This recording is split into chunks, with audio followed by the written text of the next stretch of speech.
Sejumlah informasi dari berbagai daerah di Provinsi Banten kami sajikan dalam Berita Banten yang dipersembahkan oleh PRSSNI Banten dan disiarkan serentak oleh seluruh radio anggota di 8 kabupaten kota di Provinsi Banten.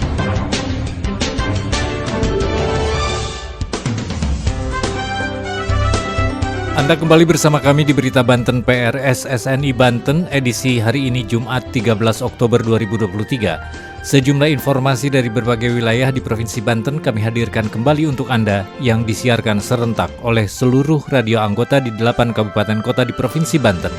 Dan inilah informasi utamanya. Fenomena El Nino berpengaruh pada kenaikan harga beras di Kabupaten Lebak.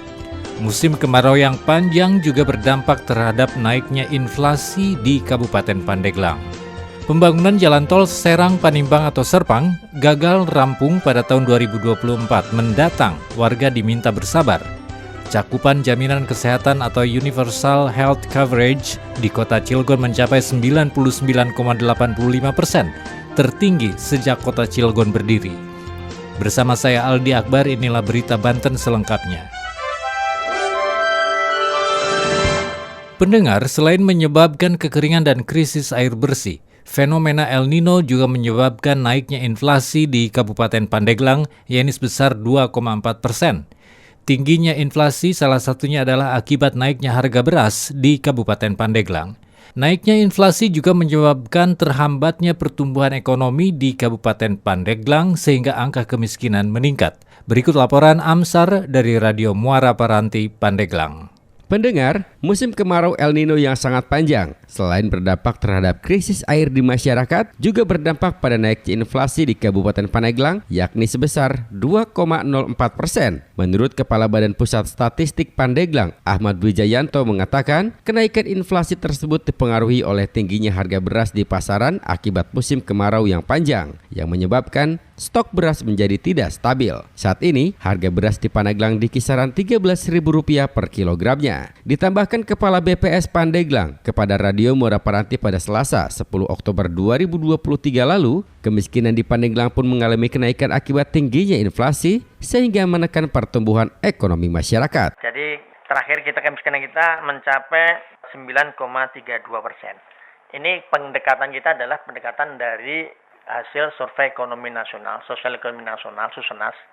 Kita lakukan penghitungan konsumsi makanan dan makanan, kita lakukan survei, kemudian kita dapatkan yang namanya pola konsumsi masyarakat, dan akhirnya kita mempunyai data yang namanya garis kemiskinan. Namun demikian, produktivitas padi di Pandeglang dirasa masih cukup tinggi dibandingkan kota atau kabupaten lainnya di wilayah Provinsi Banten. Bahkan surplus dari kebutuhan konsumsi masyarakat. Hanya saja produksi padi yang dihasilkan oleh para petani tidak dikelola sepenuhnya di wilayah Pandeglang, sehingga menyebabkan ketersediaan beras menjadi tidak seimbang. Demikian saya Amsar dari 105,6 Radio Muara Paranti FM Hitsnya Banten untuk Berita Banten. Masih dari Pandeglang, pendengar, pembangunan ruas jalan tol Serang-Panimbang atau Serpan yang sejatinya rampung pada tahun 2024 mendatang terpaksa ditunda karena mengalami beberapa kendala. Salah satunya adalah adanya penambahan biaya karena kontur tanah yang memerlukan perlakuan khusus, tepatnya di seksi 3 sepanjang 33 km yang menghubungkan Cileles Panimbang. Berikut laporan Mudofar dari Radio Krakatau Pandeglang. Target penyelesaian tol Serang-Panimbang atau Serpan berubah. Dalam target awal hingga 2024 seharusnya bisa tersambung dari Serang hingga Panimbang, tapi rencana itu tertunda karena adanya kendala. Kepala Badan Perencanaan Pembangunan Daerah atau Bapeda Kabupaten Pandeglang, Kurnia Satriawan mengatakan kendala yang ditemukan yakni adanya penambahan biaya karena kontur tanah yang memerlukan perlakuan khusus. Tepatnya di seksi 3 sepanjang 33 km yang menghubungkan Cileles Panimbang. Dalam pembangunannya ternyata ada kondisi aktual yang harus melakukan penyesuaian terhadap desain awal, perubahan desain. Misalnya kayak struktur tanah, yang tadinya misalnya pasang pondasi hanya cukup 30 meter, sekarang pondasinya harus 60 meter. Dengan adanya perubahan desain, maka penambahan anggaran biaya juga diperlukan, karena anggaran saat ini hanya cukup untuk menutup sepanjang 17,46 km dari total 33 km. Yang sisanya sekarang sedang proses proses lelang. Jadi yang 17,45 tadi targetnya Agustus 2024 ini sudah selesai. Insya Allah yang 15 kilonya ini sudah proses lelang. Nanti tanggal 17 November itu sudah penandatanganan kontrak.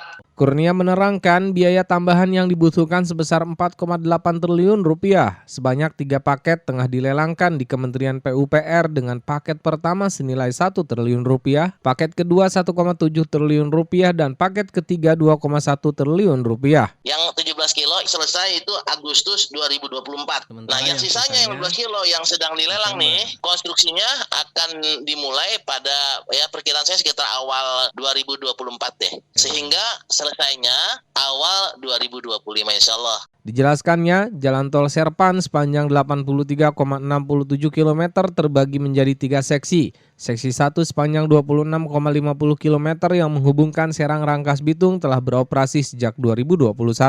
Kemudian seksi 2 sepanjang 24,17 km yang menghubungkan Rangkas Bitung Cileles. Kedua seksi ini merupakan porsi Badan Usaha Jalan Tol PT Wijaya Karya Serang Panimbang. Terakhir, seksi 3 sepanjang 33 km menjadi porsi pemerintah dengan menghubungkan Cileles Panimbang. Saya Mudofar dari Krakatau Radio melaporkan untuk Berita Banten.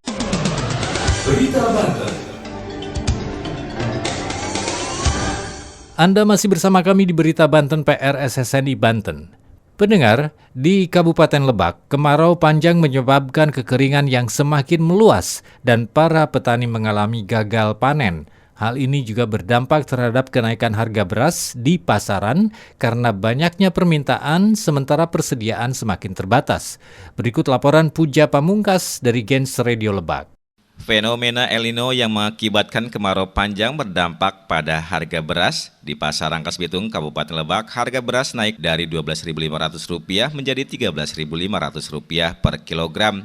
Kepala Dinas Pertanian Kabupaten Lebak, Rahmat, mengatakan jika kenaikan harga beras di Pasar Rangkas Bitung sudah terjadi dalam 1 minggu terakhir ini. Kenaikan harga beras tersebut efek dari fenomena El Nino sehingga mempengaruhi dari hasil panen. Ia mengungkapkan ketika permintaan beras banyak dan suplai beras kurang, pasti akan berpengaruh pada harga beras yang naik. Dari data Badan Penanggulangan Bencana Daerah BPBD Lebak, kekeringan di Lebak semakin meluas hingga tersebar di 94 desa di 22 kecamatan. Dampaknya berakibat pada petani yang gagal panen. Ia menjelaskan saat ini sentra penghasil beras di Kabupaten Lebak ada 3 wilayah, yakni Kecamatan Wanasalam, Malingping, dan Warung Gunung. Ketiganya merupakan lumbung padi bagi Kabupaten Lebak. Rahmat pun mengimbau untuk para petani sambil menunggu hujan, karena sebelum El Nino pihak Distan Lebak sudah mengeluarkan surat edaran kepada setiap kelompok tani yang ada di Lebak. Demikian Puja Pamungkas, Gen Radio Lebak melaporkan untuk Berita Banten. Mendengar cakupan jaminan kesehatan atau Universal Health Coverage Kota Cilegon terus meningkat. Kini mencapai 99,85%,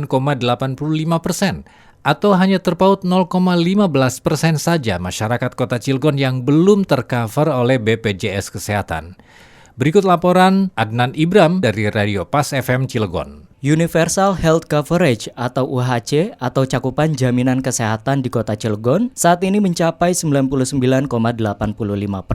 Ini merupakan angka tertinggi sejak Kota Cilegon berdiri 24 tahun silam. Wali Kota Cilegon Heldi Agustian mengatakan dengan UHC sebesar 99,85% tersebut berarti tinggal 0,15% saja masyarakat Kota Cilegon yang belum terdaftar di Badan Penyelenggara Jaminan Sosial atau BPJS Kesehatan. Heldi menjelaskan bahwa UHC merupakan sistem penjaminan kesehatan yang memastikan setiap warga memiliki akses yang adil terhadap pelayanan kesehatan. Dia menjamin setiap warga Kota Cilegon bila mendapat perawatan di rumah sakit akan dilayani dengan cepat. Manfaat lain dari UHC, bila BPJS mati atau menunggak, warga tetap bisa mendapatkan layanan dengan syarat BPJS-nya ditanggung dengan program Pemkot Cilegon. Sementara itu, Kepala Dinas Kesehatan atau Dinkes Kota Cilegon, Ratih Purnamasari mengatakan bahwa ada sekitar 67.000 warga Kota Cilegon yang di-cover pembayaran BPJS-nya oleh Pemkot Cilegon. Saya Adnan Ibram, Pas FM Cilegon menginformasikan untuk Berita Banten.